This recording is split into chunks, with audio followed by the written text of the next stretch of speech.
الصلاة والسلام على عباده الذين اصطفى أما بعد فإن أصدق الحديث كتاب الله وخير الهدي هدي محمد صلى الله تعالى عليه وسلم وشر الأمور محدثتها وكل محدثة بدعة وكل بدعة ضلالة وكل ضلالة في النار. قال الله تعالى في القرآن المجيد: إن الله لا يغير ما بقوم حتى يغيروا ما بأنفسهم. وقال الله تعالى في موضع آخر: وأنذر عشيرتك الأقربين.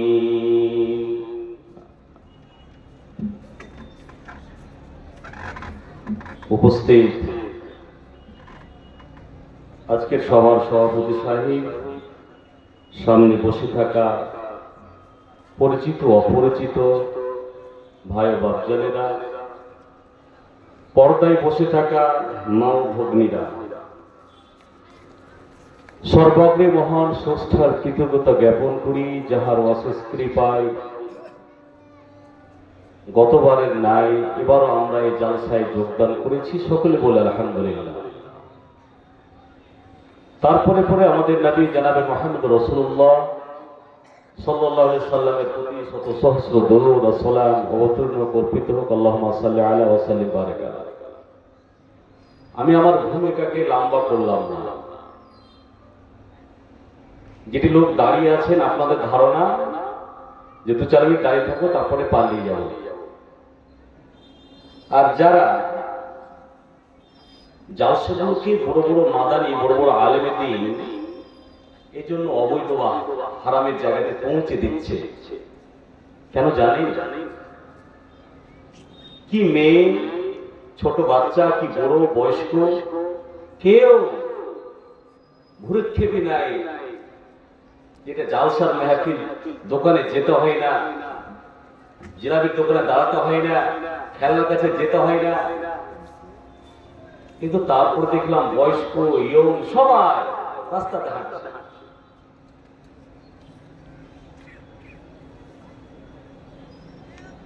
হিন্দুদের মেলা, অমুসলিম ভাইদের যে পুজোর মণ্ডপে মেলা লাগে, আর মেলাতে সব ঝাঁকে ঝাঁকে যায়, বাজার করে।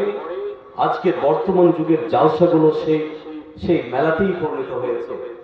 খেলনা থেকে জাম্পিং, লাফিং, সব কিছু। কোরআন কি বলছে? সূরাতুর রা'দ, আল্লাহ বলছেন, ইন্নাল্লাহা লা ইউগাইয়িরু মা বিকওমিন। আল্লাহ তাআলা ওই কওমের ও সম্প্রদায়ের অতক্ষণ পরিবর্তন ঘটাবেন না যতক্ষণ নিজেরাই নিজের পরিবর্তন না ঘটাবে। আপনাকে বক্তারা বলে বলে কত আপনাকে পরিবর্তন করাবে। প্রত্যেকটা জালসাতে শুনতে পান যে জালসাতে যদি যান তাহলে রাস্তা দিকে দাঁড়ায়েন না। আরে বয়স্ক গুলো মেয়ের একে গুতা মারার লেগে রাস্তাতে চলছে। লজ্জা কর বেয়াদব, তুমি জায়গা পাওনি গুতা মারার, যে তুমি এই রাস্তাতে জালসার দিনে গুতা মারতে এসেছো। আমি আসতে না পেরে ওই পার দিয়ে আসলাম, তারপর দেখছি ওই আন্ধারে জাম্পিং চলছে, ওখানেও দেখছি মেয়েরা দাঁড়িয়ে আছে। কেন? কি করে পরিবর্তন হবে? আপনি জানেন কোন মুহূর্তে, কোন জায়গাতে আপনি ভালো, একবারে ভালো আছেন, সকালে 1 মিনিটের ভিতরে আপনি খারাপ। কেমন কথা? আল্লাহ বলছেন মুহাম্মদ সাল্লাল্লাহু আলাইহি ওয়াসাল্লামকে,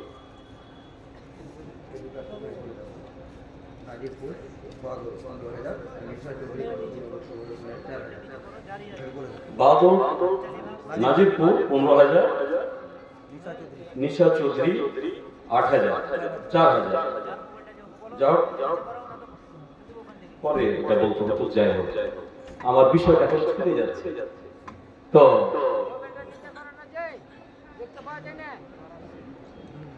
কিছুক্ষণ মুহূর্তে আপনি ভালো, আর কিছুক্ষণের পরে আপনার এমন কিছু কাজ করবেন যে মানুষের কাছে আপনার সমালোচনার পাত্র। একটা মানুষ ভালো, এমন কিছু কাজ করছে ভালো, কিন্তু পরে এমন কিছু কাজ করছে আবার শত শত সেফার অ্যাডজেক্টিভ বিশেষণ পরিবর্তন।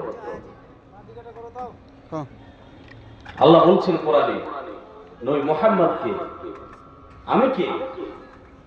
নবী মুহাম্মদ সাল্লাল্লাহু আলাইহি সাল্লামকে বলছেন কি, ওয়ানজির আশিরাতাল আকরাবিন। এ নবী মুহাম্মদ, অন্যকে বলতে হবে না, অন্যকে ডাকতে হবে না, প্রথমে তোমার নিকটীয় যারা আছে, তোমার গোষ্ঠীর লোকেরা যারা আছে, তাদেরকে তুমি দাওয়াত দাও গা, তারাকে তুমি ভালো কাজের আদেশ দাও, মন্দ কাজে তারাকে বাধা দাও। এবং সর্বপ্রথম তুমি তোমার কওমকে, তুমি তোমার গোষ্ঠীরাকে ইয়াকুতবাদে চিনাও গা। আল্লাহর ব্যাপারে তোমাদেরকে তোমাকে চিনাতে হবে। যে কওমকে তুমি বুঝাতে পারবে না, যে কওমকে তুমি ডাকতে পারবে না, যদি না পারো তাহলে তোমার যে দায়িত্ব সেটা পালন হবে না।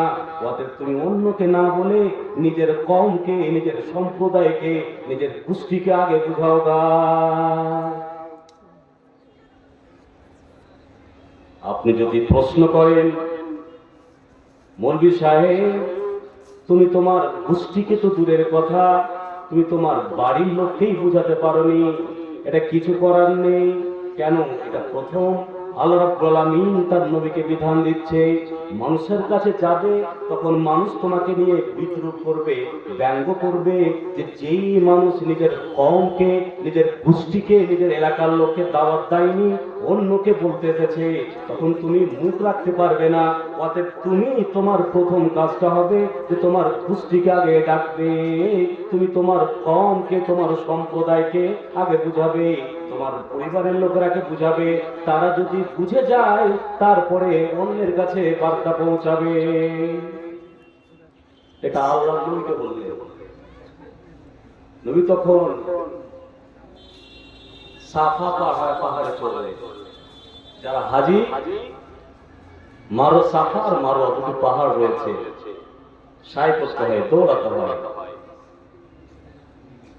আল্লাহ রাসূল ডাকলেন, ইয়া বানি ফেহের, হে ফেহেরের বেটারা, ইয়া বানি আব্দ মানাফ, হে মানাফের সন্তানেরা, ইয়া বানি হাশিম, এই বানু হাশিমের সন্তানেরা, ইয়া বানু আব্দুল মুতাল্লিব, এই আব্দুল মুতাল্লিবের সন্তানেরা, তোমরা সবাই এসো, তোমাদেরকে একটা পথ বলা হবে, তোমাদেরকে একটা সুন্দর কথা বলা হবে। এবং পুনরায় রয়েছে আল্লাহ রাসূল আবু লাহাবকে ডাকতে পাঠালেন, আর ডেকে এসে বললেন, আবু লাহাব শুনতে পেল যে নবী সাফা পাহাড়ে ডেকেছে, তখন সব গোষ্ঠীর লোকেরা সাফা পাহাড়ে চলে আসলো। আসার পরে নবী বলছেন, হে আমার কওমেরা, হে আমার গোষ্ঠীর লোকেরা, আচ্ছা বলো তো, আমি যদি তোমাদেরকে বলি, এই যে সাফা পাহাড় দেখতে পাচ্ছ, এই পাহাড়ের এক প্রান্ত থেকে তোমাদের শত্রুরা তোমাদের উপরে আক্রমণ করবে, হামলা করবে, তো তোমরা মানবে কি মানবে না? তোমরা মানবে কি মানবে না? তখন আবু লাহাব বলছে, কেন মানবো না? তুমি যতদিন আমাদের সাথে কথা বলেছো, যতদিন আমি তোমাকে চিনি, ততদিন তুমি মিথ্যে কোনোদিন বলনি, এই জন্য তো মক্কার লোকেরা তোমাকে আল আমিন উপাধি দিয়েছিল। তো তুমি জীবনে মিথ্যা বলতে পারো না, তোমাকে আমরা বিশ্বাস করি, তোমাকে আমরা কোনোদিন অবহেলা করব না। একটা সুন্দর করে বলছে আবু লাহাব, তাহলে আমি যেটা বলি মানবে? আমি যেটা বলছি মানবে তো? বলছে কেন মানবো না? আপনি বলবেন আর আমি মানবো, এটা হয়েছে? তখন আল্লাহ রাসূল বললেন, হে আব্দে মানাফ, হে বানু হাশেম, হে বানু আব্বাফের, হে বানু আব্দুল মুতাল্লিব, তোমরা যেই বহুত্ববাদীর ইবাদত করো, 360টা বুতের ইবাদত করো, দেবের লাত উজ্জা ইয়াগুস ইয়াউক ইয়াউদ ওয়া নাসার, এই যে বুতের তোমরা ইবাদত করো, এই বুতেরা তোমাকে জাহান্নামের আগুন থেকে বাঁচাতে পারবে না। এই বুতেরা তোমাকে আগুন থেকে কবরের শাস্তি থেকে বাঁচাতে পারবে না।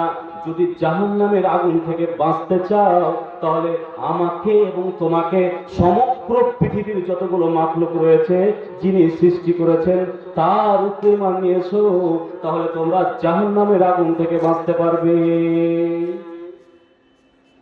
যেমনই কথাটা বলা তার স্বার্থে আঘাত লেগে গিয়েছে, যেমনই কথাটা বলা আবুল আহাব তখন বলছেন যে তাব্বাল্লাকা সায়র আলিয়াম, মুহাম্মদ তুমি এই জন্য আমাদেরকে পাহাড়ে ডাকলে, এই জন্য তুমি পাহাড়ে ডেকে আমাদের অপমান করলে, তোমার কথা শুনে আমাদের দিনটা বরবাদ হয়ে গেল, আমাদের দিনটা খারাপ হয়ে গেল, তোমার কথা আমরা শুনবো না, তোমার কথা আমরা মানবো না। যেমনি এই কথা বলা, যেই লোকেরা কিছুক্ষণ পূর্বে সত্যবাদী বলে উপাধি দিল এবং বলল তুমি কোনোদিন মিথ্যা বলতে পারো না, আর যখনই স্বার্থের কথা বলে দিয়েছে, যখনই এক আল্লাহর কথা বলে দিয়েছে, তখনই তার আঘাত লেগে গিয়েছে আর বলল যে তুমি আমাদের পুরো দিনটাকেই বরবাদ করে ছাড়লে। মানলো না। এরকম সমাজে অনেক লোক আছে, ওর যদি খালি স্বার্থে লেগে যায়, কি যে স্বার্থ লুকিয়ে আছে আল্লাহ জানে। যদি ব্যক্তিগত স্বার্থ থেকে যায় কিছু জিনিসে, সামগ্রিক জিনিসে জবাব দিতে হবে, অত সোজা নয়। আল্লাহ রাসূল বলা হয় তোমরা তো আমাকে মানবে বললে। আপনি জানেন আমি যে কথা বলবো আমার রেফারেন্স ছাড়া হবে না, হাদিস কোরআনে বলে আপনাকে আমি ওই যে সে কথা বলতে পারবো না। হযরতে আদম আলাইহিস সালাম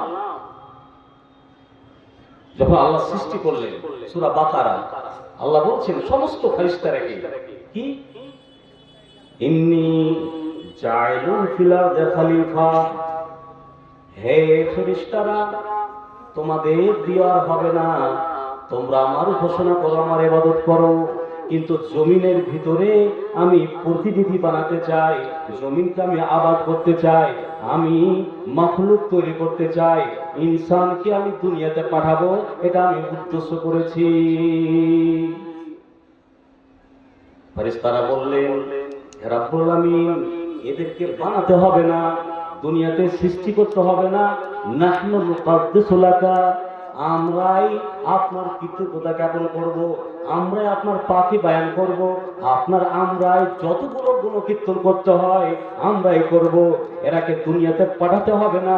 কেন? যে এরা ভাই ভাই লড়াই করবে, এরা গোষ্ঠীতে লড়াই করবে, এরা নিজে মেতে থাকবে, এরা খুন বহাবে এক অপরের, এরা ঝগড়া করবে, রক্তহরণ করবে, মানুষকে চিনবে না, বাঘের মাংস খায় না, এ তো মানুষেরাই এমন জাতের জাত, এরা যদি সুযোগ পায় অন্য মানুষকে হত্যা করে দেবে, এরা যদি সুযোগ পায় মানুষকে মেরে ফেলবে। এই জন্য পৃথিবীতে এরাকে পড়াতে হবে না, এরা ফাসাদ করবে, দুনিয়াতে এরা ভালো করে আল্লাহর ইবাদত করবে না, এরাকে সৃষ্টি করতে হবে না। আল্লাহ বলছেন ও ফেরেশতারা ইন্নী আ'লামু মা লা তা'লামুন, আমি যেটা জানি তোমরা জানো না, এদের ব্যাপারে আমি যেটা জানি তোমাদের জ্ঞান নেই। ওদের আমি যে ডিসাইড করেছি, আমি যে ভেবেছি দুনিয়াতে আমি মাখলুক বানাবো, ইনসান বানাবো, এটাকে বানাবো, আমি দুনিয়াতে মাখলুক বানিয়ে পাঠাবো। কাকে পাঠালে? আদমকে পাঠার পরে, আদমকে সৃষ্টি করার পরে, আমি তাফসীর যাই, অনেক কথা আছে এখানে। আদমকে সৃষ্টি করার পরে আল্লাহ রাব্বুল আলামিন সমস্ত ফেরেশতাকে ডাকলেন, ডাকার পরে বললেন কি উসজুদু লি আদমা, হে ফেরেশতারা আদমকে একটা সুসম্মানের সিজদা করে দাও। ফাসাজাদু, কেউ অস্বীকার করলো না। যে ফেরেশতারা সৃষ্টির জন্য প্রতিবাদ করেছিল, সেই ফেরেশতারাকে যখন অর্ডার দেওয়া হলো, একটা আদমকে, ইনসানকে যখন প্রথমেই সৃষ্টি করলাম, তো দাও তোমরা সুসম্মানের সিজদা করে দাও। কেউ অস্বীকার করলো না। একজন কানা মিন আবুল জিন্নে, জিনের পিতা যাকে ইবলিস বলা হচ্ছে, সেই সিজদা করলো না। আল্লাহ রাব্বুল আলামিন সে সেখান থেকে হটে গেল। আর একটা কথা বলি, যেই সিজদা করলো না আদমকে, তার ব্যাপারে বলা হয়েছে যে পৃথিবীর কোনো এমন মাটি নেই, কোনো এমন জমিন নাই যে এই আবুল জিন, ইবলিস তখন নাম পড়ে নাই, আবুল জিন অর্থাৎ ফেরেশতাদের সর্দার, এই কোনো এমন জমিনের জায়গা নেই যে আল্লাহর ইবাদত করে নাই, আল্লাহর সিজদা করে নাই। প্রত্যেকটা জায়গাতে, প্রত্যেকটা জমিনে এই জিন, আবুল জিন সিজদা করেছে। মানে যে শয়তান নাম তখন পড়ে নাই, প্রত্যেকটা জায়গাতে সিজদা করেছে। যখন আল্লাহ রাব্বুল আলামিন বললেন দাও আদমকে, এই মাখলুকে একটা সিজদা করে দাও, তখন ওর ভিতরে গৌরব চলে আসলো, ওর ভিতরে অহংকার চলে আসলো, ওর ভিতরে স্বার্থে আঘাত লেগে গেল। তখন চট করে আল্লাহ রাব্বুল আলামিন বললেন মা মানাকা আল্লাহ তাসজুদা ইয আমারতুকা, এই আবুল জিন, যখন তোমাকে আমি আদেশ দিলাম যে তুমি একটা সুসম্মানের সিজদা করে দাও আদমকে, তো তোমার কে বাধা দিল? কেন তুমি সুসম্মানের সিজদা করলে না? যখন এই কথা বলা, তখন জিন, এই আবুল জিন উত্তরে বলছে যে আনা খায়রুম মিনহু, রব্বুল আমিন আমি তাকে কেমন করে সিজদা করে দিতে পারি, আমি তাকে কেমন সম্মানের সিজদা জানাতে পারি? আমি করতে পারবো না। কেন যে তুমি খালাক্তা আনা খায়রুম মিনহু খালাক্তানি মিন নারিন ওয়া খালাক্তাহু মিন তিন, রব্বুল আমিন তুমি আমাকে সৃষ্টি করেছো আগুন থেকে, আর একে সৃষ্টি করেছো মাটি থেকে। তো মাটিকে একটা আগুন জ্যোতি, যার মানে জ্যোতি উপরে যায় আর মাটি নিচে থাকে, তো আমি একটা উপরওয়ালা ব্যক্তি, উপরওয়ালা আমি জিন, কি করে এই মাটিওয়ালা মানুষটাকে আমি সিজদা করে দেব? আমি করতে পারবো না, এটা আমার স্বার্থে আঘাত লেগে গিয়েছে, এজন্য আমি সিজদা করব না। আচ্ছা বলে যে সব থেকে বেশি ইবাদত করেছে এই ইবলিস, কোন এই জায়গাতে বসে আছে, এই জায়গাতেও সিজদা করেছে। তারপরে যখন ওকে বলছে দিতে আদমকে একটা সুসম্মান সিজদা করে দিয়ে, তখন বলছে কি কথা বলছেন, এটা পারবো না। আল্লাহ বললেন ফাখরুজ আন্নাকা রাজিম, তারপরে তার নাম পড়ছে শয়তান, তারপরে তার নাম পড়ছে শয়তান। ফাখরুজ আন্নাকা রাজিম, জান্নাত থেকে বেরিয়ে যা, তোকে জান্নাত থাকতে দেওয়া হবে না। কেন হবে না? এই শয়তান সিজদা করে দেয়নি তার কারণে। আচ্ছা বলুন তো, আপনারা একদিন জালসা শুনতে এসেছেন, আর আসার পরে সবাই মিলে যুবক থেকে নিয়ে বয়স্কগুলোকে সবাইকে দেখলাম রাস্তাতে আড্ডাবাজি করছেন, সারা জীবন চায়ের দোকানে, সারা জীবন কমিরপুর বাজারে, সারা জীবন ক্লাবে, সারা জীবন চিরনি মোড়ে, সারা জীবন বাজারেই তো কাটালেন। আর আজকে জালসা শুনতে এসেছেন, আর আসার পরে শুধু পুতা দিয়ে বেড়াচ্ছেন। আল্লাহকে জবাব দিবেন কেমন করে? স্বার্থে আঘাত লাগবেই লাগবে আপনার জীবনে। তার মানে এটা নয় যে আপনি আল্লাহর ইবাদত করবেন না, আল্লাহকে বলে ভুলে যাবেন। খবরদার, খবরদার, শয়তান কোনো এমন জায়গা নেই যে যেখানে সিজদা করেনি, কিন্তু এমন একটা ভুল করে দিল যার স্বার্থর কারণে, স্বার্থ উপলব্ধি হলো না, তার জন্য তাকে জাহান্নামে যেতে হবে। শুধু ও একাই যাবে না, আপনার মতন স্বার্থন্বেষীরা, আপনার মতন রাস্তাঘাটে যারা এই মতো করে বেড়াবে, বুড়া আঙুল দেখাবে সমাজকে, এই মতো মাস্তানেরাকেও শয়তান তার পার্টি বানিয়ে নেবে, এই মতো মাস্তানেরাকেও শয়তান জাহান্নামে নিয়ে যাবে। কেমন করে? কেমন করে? আপনাকে বলি, শয়তান কাঁদে, শয়তান বুখারীর হাদিস, এটা মুসলিমের হাদিস, যে কারা ইবনে আদম আয়াতে সাজদা, এই ইবনে আদমের যখন সাজদার আয়াত পড়ে, আর যেমনি কোরআনে আসে সিজদাতে পড়ে যায়, ওয়াতাদালা শয়তান ফাবাকা, শয়তান সেখান থেকে সরে যায়, কাঁদতে লাগে। কেন জানেন? ও বলে ওহো, ওই কথাটা মনে চলে আসে যে আমি যখন আমাকে বলেছিল আদম সিজদা করে, আমি করে দেই, আমার স্বার্থকে আমি ফলো করেছিলাম, স্বার্থ নিয়ে ব্যস্ত ছিলাম, আমার আবেগ ঢুকেছিল, দিয়ে আমি করিনি। ডুকরে ডুকরে কাঁদে। আর আপনি মুসলমানের বাচ্চা, আমার দুঃখের বিষয় হলো জানেন, আমরা মুসলমান 95% সমাজের মুসলমানের নামাজ পড়ে না। দুঃখের বিষয় যে শয়তান শীত আপনি অবচরে কাজে আপনি জানেন না, ওর গায়ে ফসকা পড়ে যায়, আপনাকে যদি ভাঙাতে পারে তো ও খুব সন্তুষ্ট হয়। আচ্ছা বলুন, আওয়াজ কত কড়া, তো ওর স্বার্থে কি লেগেছে, আঘাত লেগেছে। আপনি বলবেন কত মানুষেরা স্বার্থপর হয়। বুখারীর হাদিস বলছি, আনাস ইবনে মালিক বলছেন যে আল্লাহর রাসূল যখন মক্কা থেকে মদিনা গেলেন, লাম্মা বালাগা মাকদাম রাসূলুল্লাহ সাল্লাল্লাহু আলাইহি ওয়াসাল্লাম ফিল মদিনাতে, যখন আল্লাহর রাসূলের আগমন মসজিদে ঘটলো, মদিনাতে ঘটলো, তো যা আব্দুল্লাহ ইবনে সালাম, ভালো করে শুনুন হাদিসটা, ভালো করে শুনুন। আব্দুল্লাহ ইবনে সালাম যেমনি নবীর আগমন শুনেছে তেমনি নবীর মসজিদে চলে এসেছে। আসার পরে বলছে কি, ভালো করে, ইন্নী সাইলুকা আন সালাসিন, হে নবী যদি আপনি নবী হন তাহলে আপনাকে আমি তিনটি প্রশ্ন করব, তিনটি যদি উত্তর দিতে পারেন তাহলে আপনি নবী। কেন? যে লা ইয়ালামুহুন্না ইল্লা নাবিয়্যুন, এই প্রশ্নের উত্তরগুলো নবী ছাড়া কেউ জানে না, নবীরাই দিতে পারবে, নবী ছাড়া কেউ এই প্রশ্নের উত্তর দিতে পারবে না। পারবে? বলছে বলো তোমার কিন্তু ইহুদির আলেম, ইহুদিরা মানুষের উপর তহমত খুব লাগাতে যায়। আমাদের ইন্ডিয়াতে 3000 ইহুদি আছে, তার মধ্যে এই যে যুদ্ধ চলছে 3টা মারা গেছে। প্রত্যেকটা ইসরায়েলিরাকে, ইহুদিরাকে ওদের প্রশিক্ষণ নিতে হয়, 18 বছর হলে তাদেরকে আগে যে কমান্ডারের প্রশিক্ষণ নিতে হবে।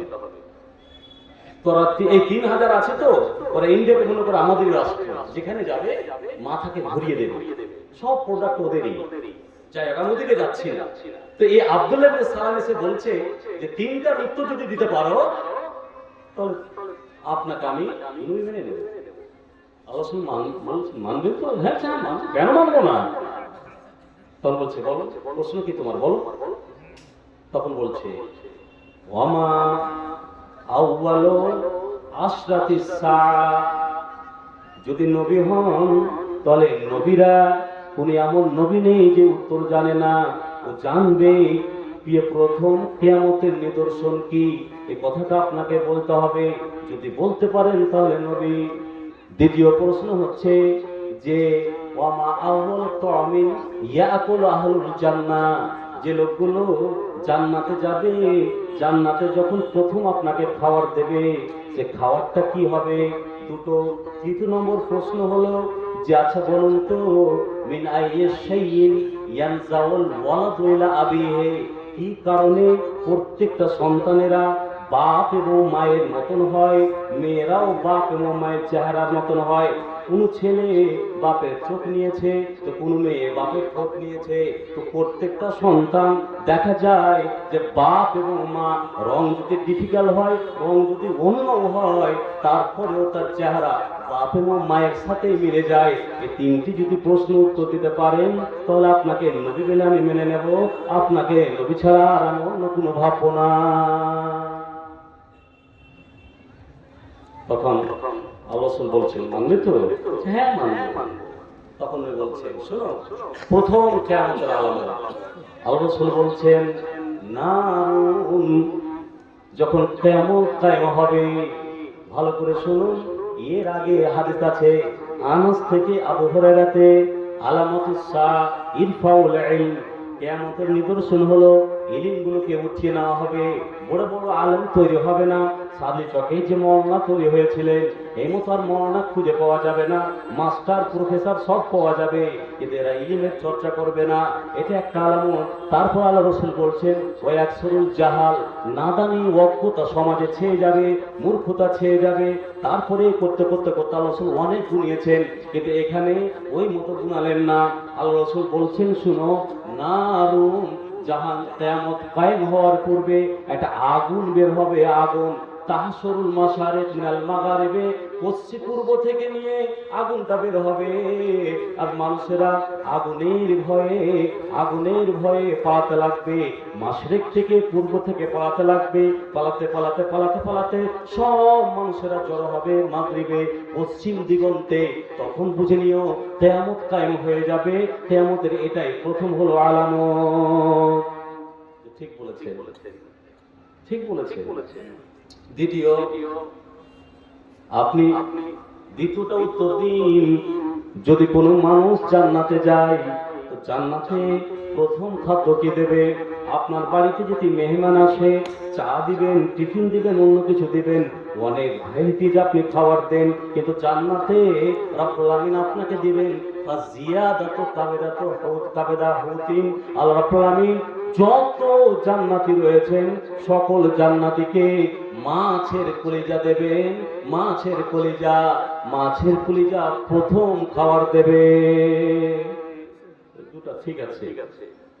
তৃতীয়, মিনাই শাইইন ইয়ানজাউল ওয়ালাদু ইলা আবিহি, কি কারণে সন্তানেরা বাপের মতন হয়, মায়ের মতন হয়? তখন আল্লাহ রাসূল বললেন, ওয়াইন সাবাকা মাউর রাজুল আলা মাইল মারা ফায়াশবাহু, ওটাকে উল্টে দিন, ওয়াইন সাবাকা মাউর রাজুল আলা মাইল মারা, যদি কোনো মিলনের সময়, স্বামী স্ত্রী মিলনের সময়, যার প্রথমে স্ত্রীর রেহেমে যার বীর্য যাবে, তার মতনই বাচ্চা হবে, তার চেহারাকে নেবে।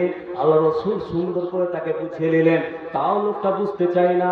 তখন অন্য হাদিসে রয়েছে, যদি না হয়, প্রত্যেকটা নারী এবং পুরুষের যে ইহতিলাম হয়, মানি বের হয়।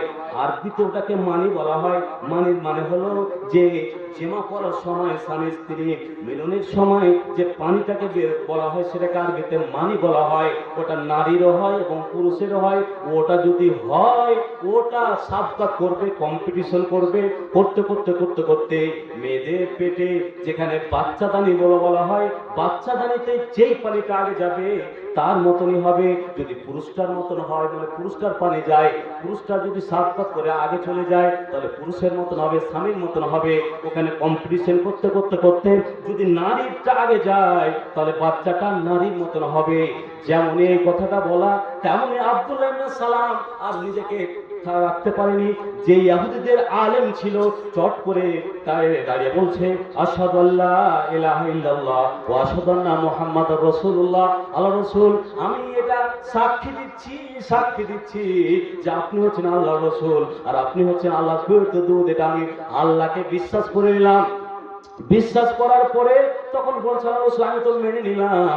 মেনে নেওয়ার পরে আমার কওমেরা আসবে আপনার কাছে, তো আমার কওমকে কি আপনি বলবেন?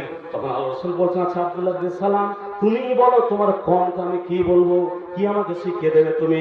তখন বলছেন, আমার কওমেরা এমন সম্প্রদায়, ইহুদিরা এমন জাতের জাত, এরা যদি সুযোগ পায় তাহলে এরা ইহুদি, এরা তোহমাত লাগাতে এগিয়ে যাবে, এরা আমাকে আপনাকে তোহমাত দেবে, ইলজাম দেবে। তো আপনি দেখবেন, এরাকে জিজ্ঞাসা করবেন কেমন কথা। আল্লাহ রাসূল বলেন, কেমন জিজ্ঞাসা করব? বলবেন যে আব্দুল্লাহ ইবনে সালাম তোমাদের মধ্যে কেমন লোক? তারা উত্তর দিয়ে দেবে, আসবে এরা। মা এবং বোন, আপনারা জ্ঞান করছেন, ওয়াজ শুনলে শুনুন, না তো বাড়ি যান। আর যারা ভলেন্টিয়ার্স আছেন, আপনারা দেখুন। আব্দুল্লাহ ইবনে সালাম বলছে, আসবে আমার কওম। কিছুক্ষণ পরে চলে এসেছে। কি বুঝলে? আসার পরে সবাই দলবদ্ধ হয়ে ইহুদিরা এসেছে। আসার পরে বলছে, না এই ইহুদিরা, আচ্ছা বলো, তোমাদের ভিতরে আব্দুল্লাহ ইবনে সালাম কেমন ব্যক্তি, কেমন তার চরিত্র, কেমন সে আলেম, কেমন সে তোমাদের পাদ্রী, কেমন দেখতে, কেমন তার স্বভাব? তখন বলছেন যে সে একজন আমাদের মধ্যে সব থেকে জ্ঞানী ব্যক্তি, এবং ইবনু আলামিনা, সেও আলেম, তার বাপও আলেম ছিল, একজন আলেমের বেটা। খায়রুনা, আমাদের মধ্যে সব থেকে উত্তম ব্যক্তি। এটা বলেছে।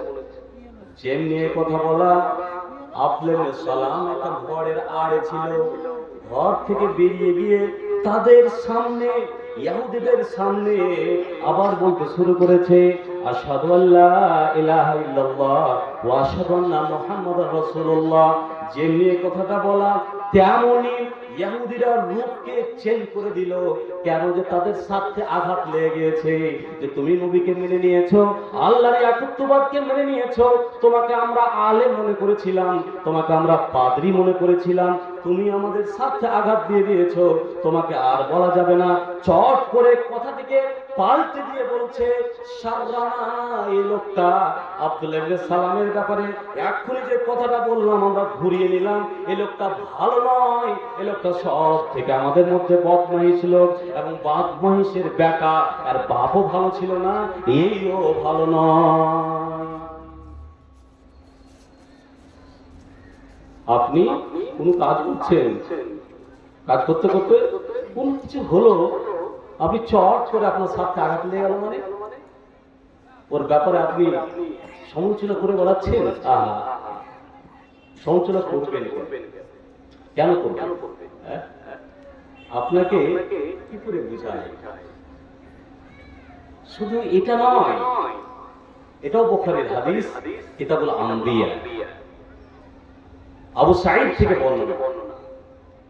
আবু সাঈদ তিনি বলছেন যে এরা মিথ্যা বানাতে বানাতে আলেমে দ্বীনকে মিথ্যা বানিয়েছে। যেমন আপনারা কিছুদিন আগে বলতেন যে নবী সাহেবরা দোয়া করেছে, তারা কি বুঝতো না? আপনারা সবাই বলেছেন, সব বর্তমান যুগের মন্দিরকে গাল দিয়েছেন, সবাই কি পড়েছে না পড়েছে, চার কথা পড়েছে, আর এসব দোয়াকে উঠে দিল, সবাই বলেছে। কিন্তু হতে পারে ওই মৌলানা কথা বলেন, কোনদিন দোয়া করতে পারবেন? মৌলানা আব্দুল্লাহ রহমানের নামে নিসবত করতে, উনি দোয়া করতেন। বড় আলেম যারা বয়স্ক আছেন তারা চিনেন মৌলানা আব্দুল্লাহ রহমানী, তো মুসলিম রহমানের, সাত্তার রহমানী, বড় বড় বিখ্যাত আলেমে দ্বীন ছিলেন। তিনাকে আমি জিজ্ঞাসা করছি, আমার স্টাফ ছিলেন, তিনি ফ্ল্যাটে হাজির ছিলেন, তো আমি তাকে জিজ্ঞেস করেছিলাম, আচ্ছা বলুন, আপনার নামে সবাই উড়িয়ে দিচ্ছে যে আপনি কি দোয়া করতেন, দোয়ার কায়েল, দোয়ার পক্ষে? আমি দোয়া এখনো করি, সেই হিসেবে আমার নিসবত করেছে যে ফরজ সালাতের পরে দোয়া করতে হবে, জামাত করে রব্বানা আতিনা ফিদ দুনিয়া। তো এইটা আমি কোনোদিন করি না, করতেও বলিনি, কিন্তু মানুষরা আমাকে বলে দিয়েছে। এই যে আপনারা বলছেন যে উনি মওলানা করেছে, জি না, কোন আলেমে দ্বীন, কোন আলেমের দিকে নিসবত করবেন না, খারাপটা খবরদার। ওই এলাকাতে কিছু কয়েকটা বয়স্ক লোক, আমি এই লাইভ হচ্ছে, ওরা কিন্তু খারাপ ভাববে, ওই এলাকাতে রোডের পাশে ষাঁড় কিনে ওরা গাইকে মানে দেখায়, ষাঁড় দেখায়। তো 3-4 জন বয়স্ক টাকা পাচ্ছে 200-250 টাকা করে, কিছু করবে না, ওরা করে। আমি ডেকে পাঠালাম, ডেকে পাঠার পরে ওরা একটা হাদিস বললাম, নাহা রাসূল সাল্লাল্লাহু আলাইহি ওয়াসাল্লাম আন কাসবিল ফাহা, বুখারী, যে আল্লাহ রাসূল ষাঁড় দেখে টাকা নেওয়াটাকে হারাম করেছে। তো আপনারা 3 জনে এত বড় গ্রামে, এত বড় আলেমের গ্রামে কাজ করছেন, আর এগুলো কেন? আমাকে তো জি রহমানি বলেছে, যে রহমান সাহেব বলেছে। আমি বললাম এই কথা বলছে না, রহমান সাহেব বলেছে। আমি বললাম না, হতেই পারে না, হতে পারে এতটুকু বলেছে যে তুমি খাওয়াবে তোমার ষাঁড়কে, তোমার এড়েকে তো কিছু মানে খরচ বা খাওয়ার জিনিস নিয়ে নিও, তা বলে তুমি যে টাকা নিচ্ছ ফিস 300 টাকা করে, এটা বলো না। ছেড়ে দাও, অন্য কোনো পেশা ধরো না, তোমার সামনে তোমার পতি লাতি সবাই দেখছে, আর তুমি আয়না কিনে তুমি আয়নার ব্যবস্থা করছো। যারা করবে করো, কেন আল্লাহ রাসূলের রিসপন্স হাদিস, না রাসূল সাল্লাল্লাহু আলাইহি ওয়াসাল্লাম কাসবিল ফাহাল, যে তোমরা ষাঁড়ের কি করিও না, ষাঁড় দেখে পয়সা নিও না, যারা করছে করতে দাও। তাহলে এই যে নিসবা আলেমকে বলে দিয়ে খবরদার এটা করিয়ে না। আল্লাহ রাসূল বুখারীর হাদিস, সাঈদ থেকে বর্ণনা, তিনি বলছেন যে কিয়ামতের দিন আল্লাহ নূহ আলাইহিস সালামকে ডাকবে, এসো, তো তার উম্মতকে নিয়ে যাবে। ইয়াজিউ নূহ ওয়া উম্মাতাহু ইলা আমামির রাব্বি, হযরত নূহ তার কওমকে নিয়ে তার রবের কাছে গিয়ে দাঁড়াবে এবং বলবে আল্লাহ রাব্বুল আলামিন, ইয়া নূহ হাল বাল্লাগতা, হে নূহ তুমি কি তোমার কওমেরাকে বলেছিলে, তোমার কওমেরাকে তুমি ডেকেছিলে, তোমার কওমেরাকে তুমি দাওয়াত দিয়েছিলে কি দিয়ে দাওনি?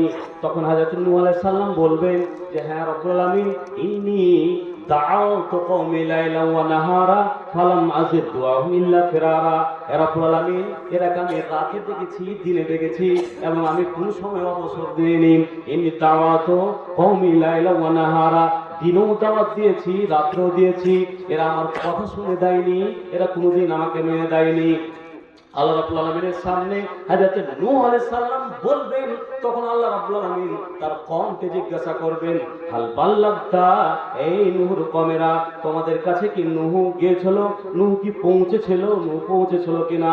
যেমনই বলা নির্দ্বিধাতে যেই নবী তার কওমকে 950 বছর দাওয়াত দিয়েছিলেন, তার কওমেরা আল্লাহর সামনে বলে দেবে রব্বুল আলামিন আমাদের কাছে কেউ দাওয়াত দেয়নি, কেউ আমাকে একত্ববাদের ব্যাপারে বুঝায়নি।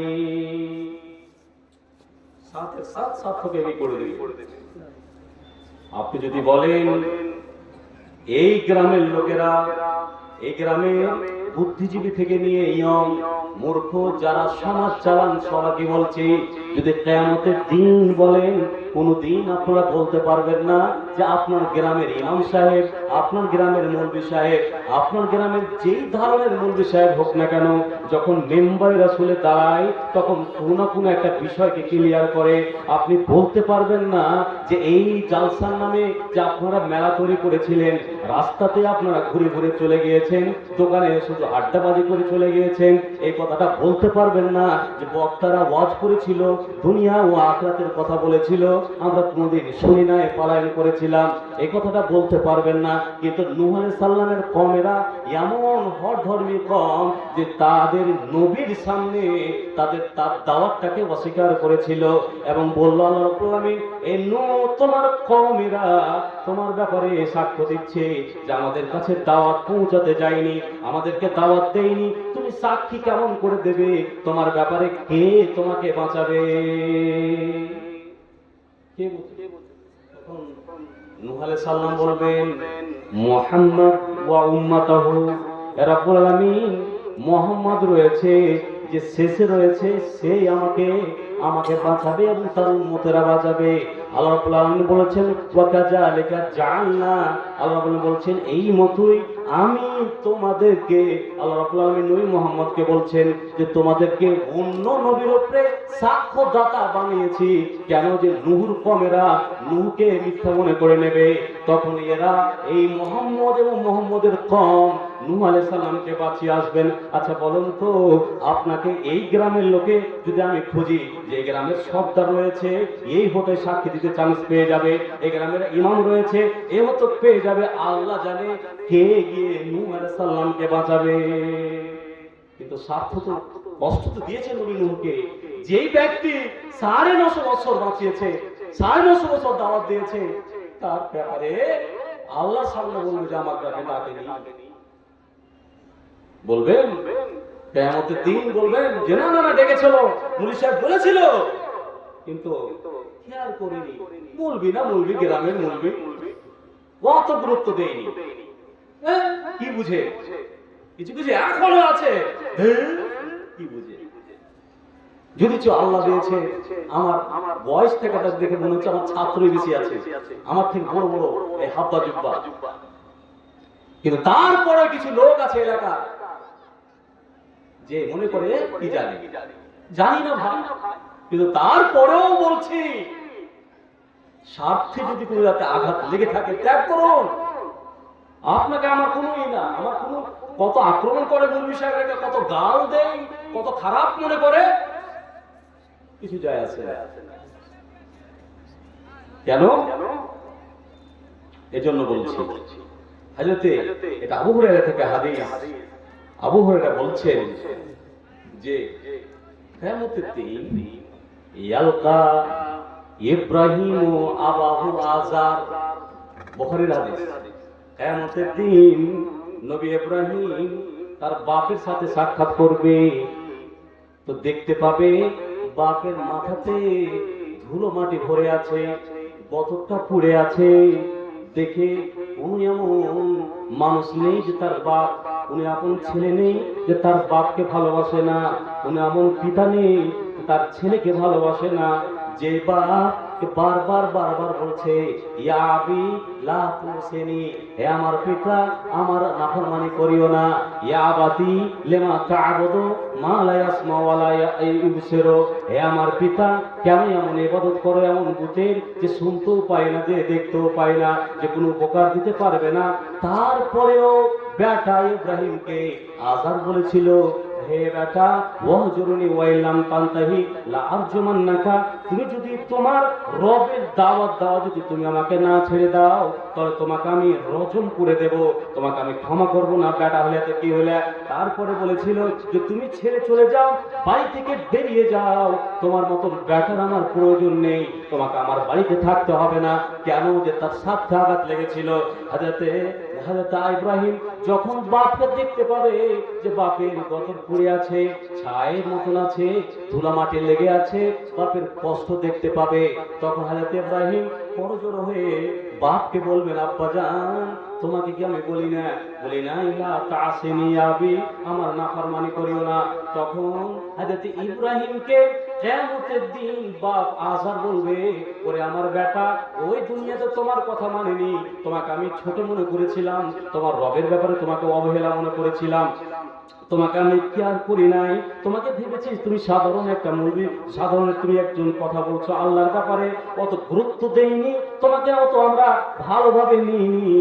এখন তোমাকে আমরা মানবো, এখন তোমরা আমি কি করবো না, নাফরমানি করবো না, এখন তুমি যেটাই বলবে বেটারে সেটাই তোমার কথা শোনা হবে, তোমার কথা আমি কোনোদিন আর তোমাকে আমি কি করবো না, এটা আমি তোমাকে অস্বীকার করবো না। বেটা আমি আজকে জাহান্নামের আগুনে পুড়বো আর তুমি থাকবে, এটা মেনে নেওয়া যায় না। এই জন্য তোমাকে বলছি যে আজকের দিন তোমার কথা আমি মানবো, তুমি তোমার রবকে বলগা। তখন ইব্রাহিম নবী যতই হোক না কেন বাপ জাহান্নামে পড়বে, বাপ আগুনে পড়বে, এই মতো বেটারা মানতে পারবে না। যে যে বেটা এখানে আছেন তাদেরকে বলছি, আপনি পড়েন না আপনার বাপের বয়স 40-50 হয়ে গেল, আপনি নামাজ পড়েন না, আপনার বেটাও পড়ে না, আপনার বাপও পড়ে না, ওই জন্য বলছি বাপকে নামাজ ধরান। আর এখানে যদি কেউ থাকেন যে আপনার বেটা পড়ছে মাদ্রাসাতে, মৌলভী সাহেব পড়া করাচ্ছেন আর আপনি নামাজ পড়েন না, আপনাকে বলছি খবরদার যদি তার শিক্ষকরা জিজ্ঞাসা করে, আচ্ছা বলো তো এই আব্দুল্লাহ তোমার বাপ নামাজ পড়ে কি পড়ে না, তো ওই ছেলেটা বলবে কি জবাব দেবে? তখন বলে মাওলানা সাহেব আমার বাপকে আমি পারি না। এই মতো আমার ছাত্ররা অনেক উত্তর দেয় যে মাওলানা সাহেব আমার বাপকে আমি পারি না। যদি তোর বাপ ওর ছেলেকে মাওলানা বানাবে, মৌলভী সাহেব বানাবে, যে ইব্রাহিম নবী তার বাপ কোনদিন কথা শুনে দেয়নি, ভূতের অগ্নি পূজক, ভূত বেচা কিনা করতো, এত বড় বদমাইশ লোক জাহান্নামের আগুনে পড়েছে, তারপরেও যখন আল্লাহকে বলছে আল্লাহ তুমি তো বলেছো যে হে ইব্রাহিম তোমাকে কোনদিন তোমাকে কষ্ট দেব না, কোনদিন তুমি ছোট হবে না, কোনদিন তুমি লজ্জাবোধ পাবে না, তুমি সব সময় উঁচু হয়ে থাকবে। রব্বুল আমিন এর থেকে ছোট আর কি আছে যার সামনে তার পিতাকে আগুনে পোড়ানো হবে? এটা আমার সহ্য হয় না, এটা আমি বরদাস্ত করতে পারি না। আল্লাহ বলবে, আল্লাহকে বলবে আল্লাহ এর থেকে কষ্ট কি যে বেটার সামনে বাপকে পড়াবে? তাই নাকি? তোমার কষ্ট লেগেছে? যখন তুমি বলেছিলে আল্লাহ বলবেন না, আল্লাহ বলবেন ফানজুর ইলা রিজলিকা রিজলিকা, এই ইব্রাহিম তুমি তোমার পায়ের তল দিকে তাকাও তো, পায়ের তল দিকে তোমার কি আছে? যেমনই দেখবে তো দেখতে পাবে পায়ের তলে একটা মরা রক্তে লেটফাট হয়ে আছে, রক্তেই ভরা একটা জানোয়ারের মতন দেখে বিকট লাগছে। হযরত ইব্রাহিম বুঝতে পারবেন না, ওটাকে এই মতো করে পায়ে মারবে, আর যেমনই মারবে ওই মরা রক্ত মাখা জীবটা জাহান্নামে গিয়ে পড়ে যাবে। বুঝতেই পারবে না, বুঝতেই পারবে না। ওটাই হবে ইব্রাহিমের পিতা, ওই আজারকে ইব্রাহিম নিজে পা দিয়ে জাহান্নামে নিক্ষেপ করে দেবে। ভাইরা আমার, মারে আমার, ও বাপজানেরা, যারা যারা এখানে আছেন, যারা আমার বক্তব্যটা বুঝতে পারছেন, তাদেরকে বলছি, যদি বুঝতে পারেন, বুঝে যদি যান, এটাই আমার জন্য স্বার্থ হয়ে যাবে। নিজের এলাকার লোকেরা যদি নাও বুঝে, নিজের গ্রামের লোকেরা যদি নাও বুঝে, যাদের কাছে বার্তা যাচ্ছে, যাদের কাছে মেসেজ যাচ্ছে, আপনাদের বলছি যে হযরত ইব্রাহিম যদি তার কাফির মুশরিক বাপের জন্য কাঁদে, তাহলে আপনাকে আপনার পিতার জন্য কেমন করে কাঁদতে হবে, কেমন করে কাঁদতে হবে। বাপ কি বলেছে, বেটা রাগ করে পাল্টাতে লেগেছে, পড়িয়েছে লাখ লাখ টাকা দিয়ে, 5 লাখ 7 লাখ 10 লাখ, যখন যেরকম থেকেছে সেরকম টাকা দিয়েছে, সাথে আঘাত লেগে গিয়েছে একটু। বেটা বাপ বলেছে, আরে বলতে পারে বাপ বাড়ি থেকে ছেড়ে অন্য জায়গায় থাকছে, ও একবারও ভাবে না যে তার বাপ কত কষ্ট পাচ্ছে। হতে পারে, হতে পারে তুমি বাইরে পড়ে আছো, তোমার বাপের আসছে, তুমি জিন্দা মুখটা দেখতে পেলে, বাই চান্স ওই মুহূর্তটা তুমি বাড়তে থাকতে পেলে, হতে পারে বাপকে দেখতে পারে, যতই হোক বেটা। কিন্তু অনেক ছেলে এটা করছে, বাপকে কি আর করে না, ভাষা। কিছুদিন হলো বাপকে ধরে পিটেছে, পোতাতে আর বড় বেটা, ওই এলাকাতে ঘটনা। তো জিজ্ঞাসা করা হলো কেন পিটেছে, তো বলছে এই জন্য পিটেছে যে ও অন্য বৌমার পক্ষপাতিনী, পক্ষে গিয়ে কথা বলেছে, তখন এরা ধরে আমাকে গরম লাগছে। কি বিচার কি হবে? তো বেটাকে তো কোনো কিছু জ্ঞানই দেয় না, বেটা তো কিছু বুঝেই না, শরীয়ত জানে না, সিগারেট বেড়ি মদ সব সময় ওই কাজে ব্যস্ত থাকে। একটু কি বলেছে, সাথে আঘাত লেগেছে, বাপকে দিয়েছে পিঠে। হতে পারে বাপ মারবে না। ইমাম মুসলিম একটা বই আছে, মুসলিমের মুকদ্দমা ফাইজুল মুনঈম, আমি এর আগেও বলি যে সাথে আঘাত লাগলে মানুষ খুব কষ্ট পায়। তো এক লোক তার বন্ধুকে ডেকেছে, বন্ধুকে ডেকে হাদিসটা বুঝিয়েছে, লাইমুন আহাদুকুম হাত্তা আকুনা আহাব্বা ইলাইহি মিন ওয়ালিদিহি ওয়া ওয়ালাদিহি ওয়ান নাস আজমাইন। এই হাদিসের প্রত্যেকটির ব্যাখ্যাটা করেছে। বাপ ডেকেছে,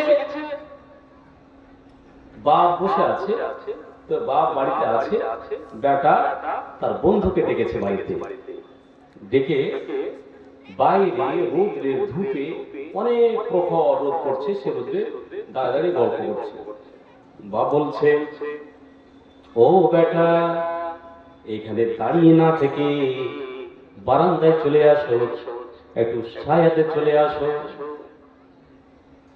বাপ যখন বয়স্ক হয়ে যায়, তখন বেটারা, ছেলেরা বাপের কথা ভালো করে মানতে চায় না, এ মনে করে যে এই বুড়ো কি এগুলো বলতে এসেছে, এরা ছোট মনে করে, তখন মনে করে বাপের কোনো সম্মান নেই, তোমার কি হুঁশ নেই, তোমার কি কোনো কাজ নেই, এই মতো বাক্যলাপ, এই মতো ভাষা বলে দেয়।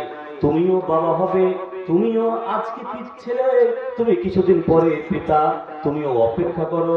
ওই মতো তোমার ছেলেরা যেই মতো তোমাকে তোমার বাপের সাথে বিহেভ করতে দেখবে, যে মতো তোমার ছেলেরা তোমার বাপকে, তোমাকে তোমার ছেলেরা তোমাকে যে মতো দেখবে, ওই মতো ও শিখবে। সুতরাং তুমি ভাবছো যে এটা আমার যুগ, না না না, তুমিও ওই যুগে যাবে, এই জন্য পরিবর্তন হয়ে যাও। আর ওই লোকটা তখন তার বেটাকে বলছে, বেটা রে, রোদ্রে দাঁড়িয়ে থাকিস না বেটা, কষ্ট হবে। তখন বলছে, তোমার অভ্যাস নেই, তুমি তোমার নিজের কাজ করো গা। বাপ বারবার বারবার বলছে, বাপ বয়স্ক হয়ে গিয়েছে, বেটাকে বারবার বোঝাচ্ছে, কিন্তু বেটা কথা শুনে দিতে চায় না। বেটায় আপনার বন্ধুর প্রেমে পড়ে আছে, বন্ধুর সাথে গল্প করছে, কোনো সুযোগ না পেয়ে যেমনি একটু সুকুল পথ পেয়েছে, ওই ছেলেরই একটা 2.5 বছরের বাচ্চা ছিল, ওই বাচ্চাটাকে কোলে করে নিয়ে এসে তখন ওই রোদ্রে ওই গরম তাপে ছেড়ে দিয়েছে। যেমনই ছাড়া এইদিকে ওই বেটা নিজের বন্ধুকে নিয়ে গল্প করছিল, নিজের বেটাকে যেমনি দেখা তেমনি বলছে, তোমার বুড়ো হয়ে গেলে তোমার কি হুঁশ নেই? তুমি কি জানো না এই ছোট্ট বাচ্চা, ছোট্ট ছেলে রোদ কি করে সহ্য করবে? তখন হাজরাতে ওই লোকটা তখন বলছে, ও বেটা, তুমি আমার বেটা, তোমার বেটাকে যখন আমি রোদে ছাড়লাম তোমাকে কেমন আঘাত লাগলো, কেমন তোমাকে কষ্ট লাগলো, অনুরূপ ভাবে এতক্ষণ ধরে তুমিও কি করছিলে? আমাকে কষ্ট দিচ্ছিলে। বেটা রে, তুমি যতই বড় হও না কেন, বেটা বেটা বেটার যখন কষ্ট হয় বাপের কলেজা ছিঁড়ে যায়। বেটা, তুমি বেটা, তোমাকে বারবার বারবার বললাম যে তুমি এসো, ছাউনিতে চলে এসো, ছায়াতে চলে এসো, তুমি শুনছিলে না। তখন আমি কোনো পথ না পেয়ে তোমার বেটাকে আমি কি করলাম? রোদে রেখে দিলাম। বুঝো তো কেমন ঠেলা, নিজের যখন কলেজার টুকরোকে কষ্ট হয় তোমাকে কেমন ব্যথা লাগে, এটা তোমাকে অনুভব করার জন্য বোঝালাম। আপনাদের বলছি আমি, কোন যদি বেটা এই মতো করে থাকেন যে বাপ কোনো কথা বলেছে, রেগে বলেছে, যাই কথা বলুন না কেন, যদি আমার কথা শুনতে পান, বাড়ি ত্যাগ করে চলে গিয়েছেন, বাপকে শুধু কিছুই বলতে হবে না, আবার চলে আসেন, সালাম দিন, বাড়িতে ঢুকে যান, আপনার জন্য মোস্ট ওয়েলকাম, এটা বোঝাতে হবে না আপনাকে। কিন্তু তারপরেও যদি আপনার চরিত্রে যদি স্বার্থন্যাসী থেকে যায়, আপনিও অপেক্ষা করেন, আপনারও ওই অবস্থা হবে। তো কেউ কাউকে ছাড়বে না, কেউ কাউকে ছাড়বে না, কেউ বাঁচতে পারবে না। কেন? বুখারীর হাদিস, বুখারীর হাদিস যে যে আপনি আপনার বাপকে কষ্ট দেবেন, মাকে কষ্ট দেবেন, আর আপনি গিয়ে নিজের জায়গাতে থাকবেন না। বাপ মা পড়িয়েছে, বাড়ি করছে শামসিতে, বাড়ি করেছে হরিশ্চন্দ্রপুরে, কত আছে, কত, ওর সবই ঠিক ছিল। জিজ্ঞেস করা হয়েছে, বলছে স্ট্যাটাস চেঞ্জ করতে হবে না, ওকে ওই গ্রামে পড়িয়েছে আর ও এখন স্ট্যাটাস চেঞ্জ করছে। দুঃখের বিষয়, স্ট্যাটাস, ও তুই কোন গ্রামে হয়েছিস, তুই কোন গ্রাম, তুই অত হলি কেন তোর, আরে এখান থেকে পড়া না, কিন্তু ও স্ট্যাটাস চেঞ্জ করবে। গ্রামের ভাষা ঠিক নেই, আবার গ্রামে আবার ভালো আছে, গ্রামে আবার ভালো লোক নেই, এটা কথা নয়। ওর জায়গা আছে, সব আছে, যাবে না, তুমি যাবে না? বলছে কেন যাবো? ওখানে যদি আমি অসুখ হয়ে যাই, রাত্রে 10টার সময় তুমি যদি না পারো, তাহলে কাকে ডাকবো খুঁজে পাবো না, কেউ নেই। যখন শহরে বাড়ি হয়ে যাবে, কেউ কাউরির সাড়া দেবে না, বাড়িতেই পড়ে মরে যাবে। কিন্তু গ্রামে থাকতে হলে একটু শাক রান্না করলে পড়োশির কাছে চেয়ে খেতে পারা যায়, কিছু হলে পড়োশির লোকেরা দৌড়িয়ে চলে যাবে হসপিটালে নিয়ে, এতটুকু শহরে পাওয়া যাবে না।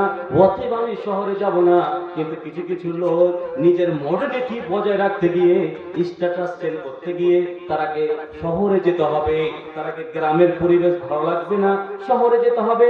কিছুই নয়, কিছুই নয়, তার স্বার্থ হলো এটাই যে ও যে একটু সুখে খাবে, তার বাড়ির লোকেরা, পরিবারের লোকেরা দেখে নেবে, এটা তাকে খারাপ লাগবে, এই ছাড়া তার কোনো আর স্বার্থ নেই, কোনো স্বার্থ নেই।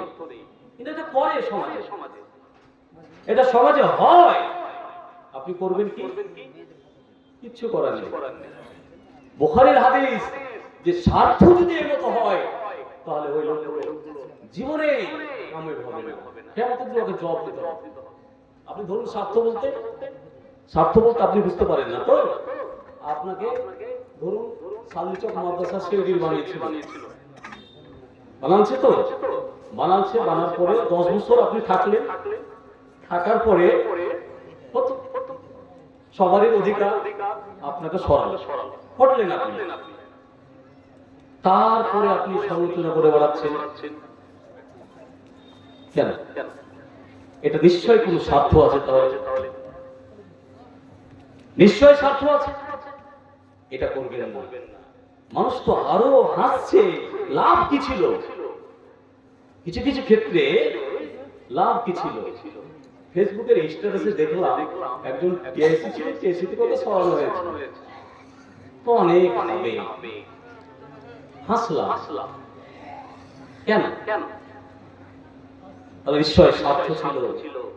আর এই স্বার্থ যদি থেকে যায়, তাহলে আপনার নাম ছিল, আর ওইটার কারণে পরবর্তীতে আপনার ঠিক মানুষেরা সমালোচনার কাছে নিয়ে চলে আসবে।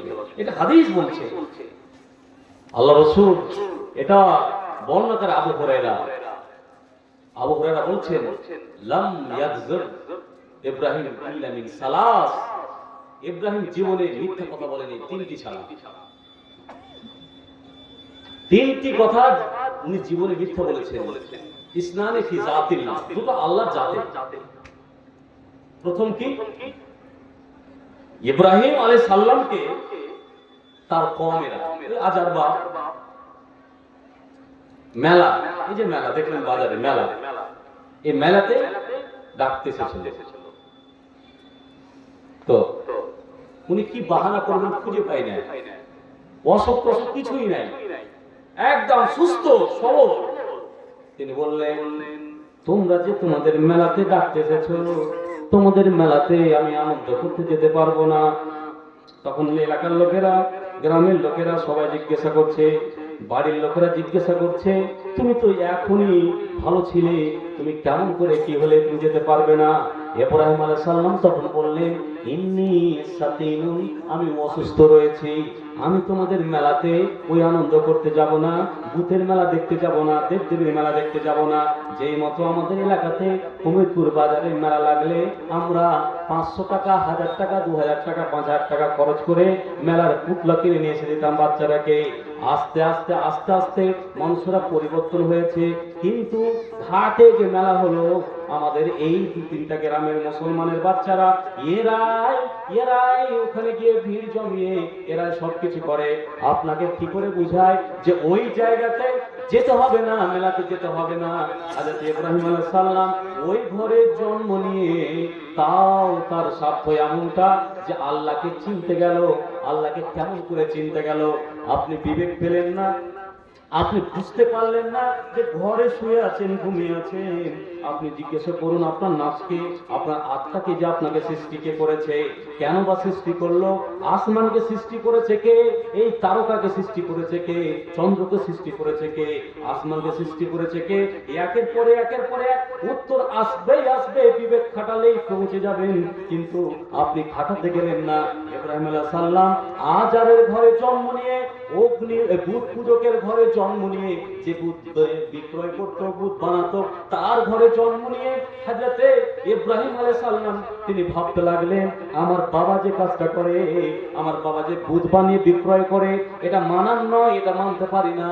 এই করতে করতে তাহলে রব কেউ আছে, কেউ এটাকে সঞ্চালনা করে, কেউ এদের মালিকানা করে, কে করে? তখন কি করলো? রাত্রে হলো, রাতে যখন তারকা উঠলো, তারকাকে বলছে, হাযা রব্বি, এটা আমার রব। এটা তারকাকে চিনতে গেলেন হযরত ইব্রাহিম, এটা বললেন যে এটা আমার রব। যখন তারকা ডুবে গেল, তখন বলছে, আলা উহিব্বুল আফিলিন, যারা ডুবে যায়, যারা উঠে আর ডুবে যায়, সেটা আমার রব হতে পারে না। সকাল হলো, সূর্য যখন উদিত হলো, সূর্য যখন বের হলো, তখন ইব্রাহিম আলাইহিস সালাম ভাবলেন যে এটা হলো আমার রব।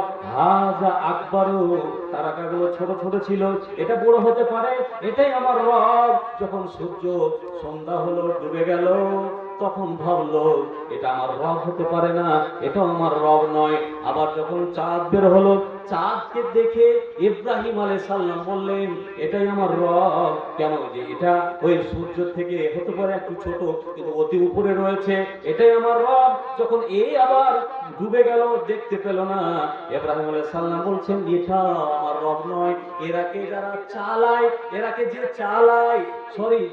যে চালায় তিনি হলেন রব, তিনি ছাড়া আর কেউ রব নয়, উনি হচ্ছেন আল্লাহ।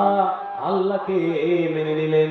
এবং তারপরে বললেন না না না, এইগুলো দেব দেবতা কখনো রব হতে পারে না, উপাসনার যোগ্য হতে পারে না। এই বলে ইব্রাহিম আলাইহিস সালাম নিজের কওমের কাছে মিথ্যা বলে দিলেন, ইন্নী সাকিমুন, আমি অসুস্থ রয়েছি, তোমাদের মেলাতে যাব না। দ্বিতীয় নম্বর মিথ্যা কথা কি? যখন তারা মেলাতে গিয়েছে, মেলাতে যাওয়ার পরে ভূতের ঘরে ইব্রাহিম ঢুকেছেন, আর ঢোকার পরে খাওয়ার প্লেটে রাখা আছে, প্লেটের খাবারগুলো নিয়ে গিয়ে ভূতের সামনে নিয়ে গিয়েছে, নিয়ে বলছে মালা তাকুলুন, তোমাদের কি হয়েছে যে তোমরা খাও না কেন? শুনো শুনো, তোমাদের বদরের উপরে, তোমাদের শরীরের উপরে মাছি পোকা মাকড় বসে আছে, তোমরা সরাচ্ছ না কেন? এই করে করে ইব্রাহিম প্রত্যেকটা ভূতের সামনে প্রদক্ষিণ করছেন আর বলছেন তোমরা খাও না কেন? যাকে তোমাদের পূজা করে তোমাদের সামনে মিষ্টি, মান্ডা, মতিচুর, কলা, বিভিন্ন রকম আইটেমের খাবার রাখা রয়েছে, তোমরা এত সুন্দর খাবারগুলো খাও না কেন? খাও খাও খাও। ইব্রাহিম আলাইহিস সালাম সমস্ত ভূতের সামনে দিয়ে প্লেটটাকে নিয়ে গেলেন আর বললেন খাও।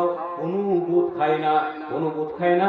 যখন খায় না তখনই ওখানে হাতে একটা কুড়ুলি ছিল, কুড়ুলিটাকে নিয়ে রাগে হযরত ইব্রাহিম আলাইহিস সালাম ভূতগুলোকে ভাঙতে লাগলেন, তোমাদের সামনে এত সুন্দর মিষ্টি মান্দা খাবার রয়েছে, তুমি খাও না, তোমাদের উপাসনা করে লাভ কি হবে? এই বলে ইব্রাহিম আলাইহিস সালাম ভূতগুলোকে ভাঙতে লাগলেন। ভাঙতে ভাঙতে ভাঙতে সমস্ত ভূতকে ভেঙে দিলেন। তারপরে সব থেকে যেটা বড় ভূত, ওই ভূতের গায়ে ওই কুড়ুলিটাকে যা দিয়ে ভেঙেছিলেন সেটাকে লটকে দিলেন, তার গায়ে রেখে দিলেন। তারপরে বাড়ি চলে এসেছেন। বাড়ি চলে আসার পরে ওদের কওমের লোকেরা মেলা থেকে বাড়ি ফিরে এসেছে। আসার পরে তারা যেমনি আসার পরে প্রণাম করতে গিয়েছে, আমাদের অমুসলিম ভাইরাকে দেখবেন রাস্তা দিয়ে চলতে গেলে তারা এই মতো করে নমস্কার বা এই মতো করে একটা টাকা চালিয়ে দেবে, এমনি করে নেবে, এই করে তারা ইবাদত করে। বন্ধুরে, এইটা ইবাদত নয়, এটা ইবাদত নয়। তোমাদের অতি রঞ্জিত ধর্ম, অতি রঞ্জিত তোমাদের, এটা আমি ব্যঙ্গোক্তি করি না। ওম দেবতা রয়েছে, ওম দেবী রয়েছে, তোমাদের বাজনা শুনে, তোমাদের গান শুনে, ড্যান্স শুনে, মদ খেয়ে তোমরা দেবীর সামনে, যাকে তোমরা যার সামনে ইবাদত করো তার সামনে মদ খেয়ে কেমন করে ড্যান্স করো? এগুলো শরীয়ত নয়, এগুলো তোমাদের ধর্মতে নেই। তারপরে করছো, আগে ধর্মকে রিচার্জ করো গা, ধর্মকে ফলো করো গা।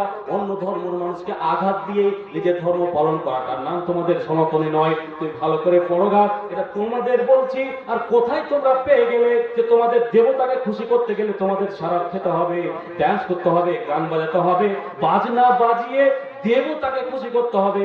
এই মতো কোনো ধর্মই হতে পারে না। আল্লাহ হযরত ইব্রাহিম আলাইহিস সালাম বাড়ি চলে আসার পরে তারা প্রণাম করার জন্য মেলা থেকে এসেছে, দেবতাকে খুশি করার জন্য। যা দেখছে একটাও দেবতা তাদের স্মরণ নেই, সব দেবতা, সব মূর্তি ভেঙে পড়ে আছে। বুঝে মান ফাআলা হাযা বিআলাহাতিনা। মাশাআল্লাহ, মেয়েদের পক্ষ থেকে 31,039 টাকা দান এসেছে। আরো আছে, চলছে।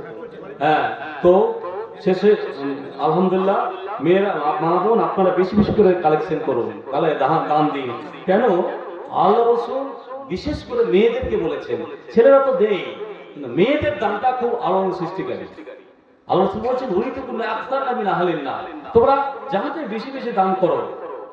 মহিলারা মাকড়ি, বালি, হাতে কলা সব খুলে খুলে খুলে খুলে বেলালের চাদরে দিয়ে দিয়েছিলেন। এখানেও দিয়েছেন। নারে তাকবীর!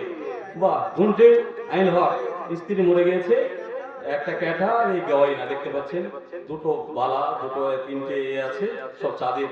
আল্লাহ যে আশা যে উদ্দেশ্যে করিল দান, দান অনুপাতে যেন নাকি পান। আল্লাহুম্মা সাল্লি আলা আল্লাহুম্মা বারিক আলাইহি রব্বানা তাকাব্বাল মিন্না ইন্নাকা আনতাস সামিউল আলিম। সুবহানা রাব্বিকা রাব্বিল ইজ্জাতি আম্মা ইয়াসিফুন ওয়া সালামুন আলাল মুরসালিন। মুকজুল নামে, মুকজুল কাকু আমার 200 টাকা। আল্লাহ অসুস্থ হয়ে আছে, আল্লাহ তুমি তার অসুখকে দূর করো। আল্লাহুম্মা আল বাস রাব্বানা সুবহানাকা শাফি ইল্লা শিফাউকা শিফাআন লা ইয়াগাদিরু সাকামা। আছে, আমি শেষ করে দিই, হাদিসটা খারাপ দিয়েছে, আমি বলে দিই। তো বাল ফাআলাহু কাবীরুহুম, তো তোমাদের বড়দের করেছে। ভেঙেছিল হযরত ইব্রাহিম, ভেঙেছিল হযরত ইব্রাহিম। কিন্তু বলেছিল বাল ফাআলাহু কাবীর। তারপরেও ইব্রাহিম আলাইহিস সালাম এই দুটো কথা, দ্বিতীয় নম্বর যেটা মিথ্যা কথা বলেছিলেন তার স্ত্রী সারাকে নিয়ে, যেখান দিয়ে পার হয়ে যাচ্ছিলেন স্ত্রী সারাকে নিয়ে, সেখানকার বাদশাহ মালাকুল জাব্বার বলা হয়েছে, অত্যন্ত বদমাইশ বাদশা ছিল। ও ইয়াখুযু কুল্লু ইমরাতিন হাসিনা, সুন্দর নারীরা কেউ গ্রাস করে নিত, কে নিত। তো রাস্তা দিয়ে যাচ্ছে, যেতে যেতে যেতে যেতে যেতে যেতে যেতে রাস্তা দিয়ে যেতে যেতে কিছু দূর গিয়েছে, ধরে নেওয়া হলো ইব্রাহিম এবং তার স্ত্রী। ইব্রাহিমকে ডাকা হলো। তো ওই বাদশার একটা নীতি ছিল কি, যদি বলতো এটা আমার বোন, তোকে ছেড়ে দিচ্ছে। তো ইব্রাহিমকে ধরে নিয়ে গিয়ে রাজ দরবারে নিয়ে গেছে, নিয়ে গিয়ে বলছে যে এটা কে, যাকে তোমার সাথে নিয়ে এসেছে।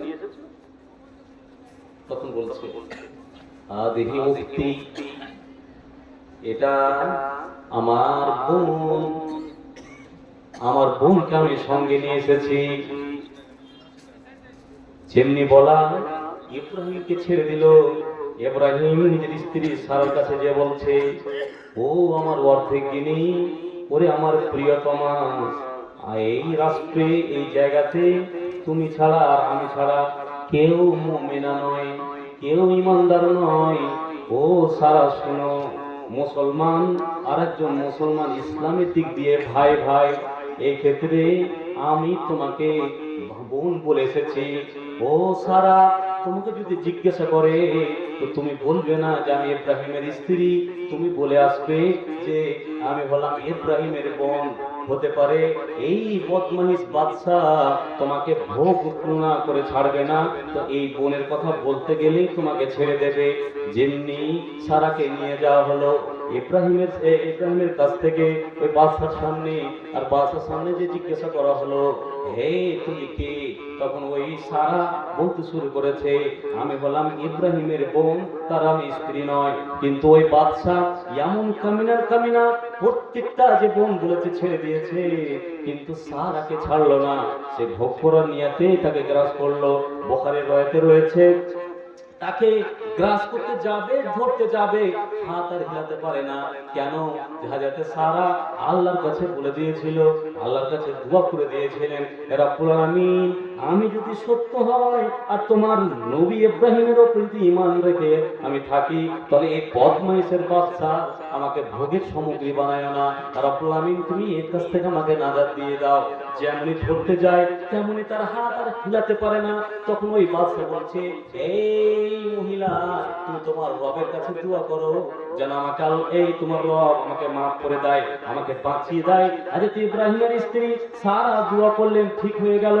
আবার ধরতে গেল, আবার সে হাত হিলাতে পারে না, প্যারালাইসিসের মতন হয়ে গেল। যখন আল্লাহ রাব্বুল আলামিনের কাছে আপনি মাজলুম হয়ে যাবেন, জুলুম প্রাপ্ত হবেন, তখন আল্লাহকে যদি আপনি দোয়া করেন, বুখারীর রয়াতে রয়েছে, আল্লাহ রাসূল বলছেন, হে আমার সাহাবারা শুনো, খবরদার খবরদার মাজলুমের বদদোয়া থেকে বাঁচিও। কেন? যে লাইসা বাইনাহু ওয়া বাইনাল্লাহ হিজাবুন, আল্লাহ এবং আল্লাহর তো ওই মাজলুমের মধ্যখানে কোনো পর্দা হয় না, দুয়ার কোনো আর হয় না। অত্যাচারিত ব্যক্তিরা, যারা অত্যাচার হয়েছে সমাজে, যাদের উপরে জুলুম হয়েছে, তারা আল্লাহকে ডাকতে গেলেই আল্লাহ কবুল করে দেবে। হযরত সারা আল্লাহকে ডেকেছিলেন, যেমনই ডাকা তেমনই কবুল হয়ে গিয়েছে, আর হাত হিলাতে পারে না। ওই বাদশা বুঝতে পারলো এটা যেমন তেমন ব্যক্তি নয়, এটা যেমন তেমন ব্যক্তির স্ত্রীও নয়, একে ধরে হবে না। একটি ঘোষণা, 120 টাকা ডেলিগেট ফি ছিল। আপনারা যদি কেউ খাওয়ার ইচ্ছে করেন তাহলে 80 টাকা করে দেওয়া হয়েছে, যে খেয়ে আসতে পারেন। ডেলিগেট 80 টাকা করে দেওয়া হয়েছে, যে ভান্ডারে খেয়ে আসতে পারেন। আর একজন ভাই এখানে দিয়েছিল 200 টাকা, আল্লাহ অপরের নামে দিল, সে আশা যে উদ্দেশ্য করিল, দান দান প্রতিকে আমি। তো কি বলছে যে এটা যেমন তেমন লোক নয়, এই কথা বলে বলছে না, একে ছেড়ে দিতে হবে। ছেড়ে যে দিলেও তো তার সাথে ওই হাজেরাকে হাদিয়া করলো, হাদিয়া খাদেমের জন্য। বুঝতে পারলেন? হাজেরা, ওই যে আপনারা সাফা মারওয়া দৌড়ালেন, ইসমাইল যার পক্ষে হয়েছিল সে হাজেরাকে, সেই বাদশাহ এমন জাব্বার বাদশাহ কি করেছিল? হাদিয়া দিয়েছিল, খাদেম করে, মানে খাদেমের জন্য, খিদমত করার জন্য হাজেরাকে দিয়েছিল। পরই গর্ভে ইসমাইল হয়েছিল। কথা হলো যে ওই নিজের স্ত্রীকে হযরত ইব্রাহিম বোন বলেছিলেন, তার জন্য কিয়ামতের দিন নবী ইব্রাহিম আল্লাহর সামনে দাঁড়াবেন না সুপারিশ করার নিয়তে। তাহলে বলুন, আপনি আপনার জীবনে এই লাইফে কত মিথ্যা বললেন? আরেকজন আমার কাকু এখানেতে ছিল, 200 টাকা কবরের নামে দিল, আল্লাহ যে আশা যে উদ্দেশ্য করিল দান মন উপদে যেন নাকি পান দেন জামাবো। এবং আপনারা দৈমুখ করিয়েন না। আমার স্নেহ ভাই চলে এসেছে এবং আমার পূর্বের বক্তা যিনি ছিলেন বাদুদ্দোজা অনেক দিয়েছেন, হ্যাঁ ওটা আমারই সাথী, ওনার সম্মান রেখেছেন, আমারও সম্মান রাখুন। আর আমি তো জানছি যে আপনারা দিয়েছেন, যারা যারা দেননি বাকি আছে তাড়াতাড়ি দেন। 100 টাকা, 100 টাকা শেষের নাম বলিল না, যে আশা যে উদ্দেশ্য করিল দান, সে দান অন্তর্গণে যেন নাকি পান। আল্লাহুম্মা বারিক লাহুম ফীমা রাযাকতাহুম ওয়াগফির লাহুম ওয়ারহামহুম রব্বানা তাকাব্বাল মিন্না ইন্নাকা আনতাস সামিউল আলীম সুবহানা রাব্বিকা রাব্বিল ইজ্জাতি আম্মা ইয়াসিফুন ওয়া সালামুন আলাল মুরসালিন আলহামদুলিল্লাহি রাব্বিল আলামিন। जिक्र खुदा में हर दम रहना सबकी बस की बात नहीं।